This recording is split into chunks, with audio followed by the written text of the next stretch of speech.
चाहिए? हमें क्या चाहिए? हमें क्या चाहिए? हमें क्या चाहिए?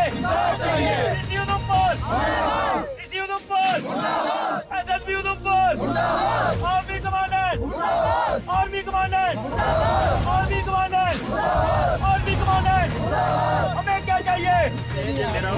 भाई है राकेश कुमार शर्मा, थोड़ी ये आज कहाँ पाया गया है? जहाँ पे ये काम करता था गोल्फ कोर्स।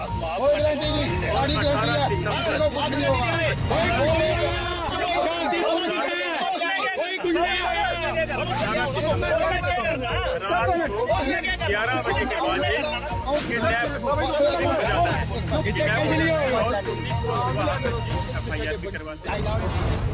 और जहाँ पे ये काम करता है वहाँ से हमें इसकी कोई इन्फॉर्मेशन नहीं मिलती है। वो 18 का ही बताते हैं कि सुबह 9 बजे सुबह 7 बजे वहाँ पे गया है और 9 बजे वापस आए। जबकि ये काम करता था वहाँ पे 8 बजे से शाम के 6 बजे तक।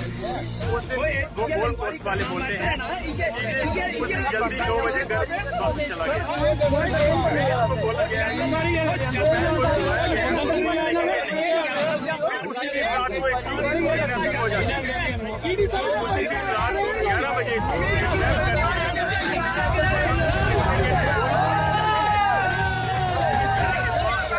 वहाँ पे हमें कोई कॉपरेट ज्यादा नहीं किया गया है और ना ही इसकी कोई इन्फॉर्मेशन दी जाती है कि ये कहाँ है और उल्टा हमें पूछते हैं कि वो कहाँ है।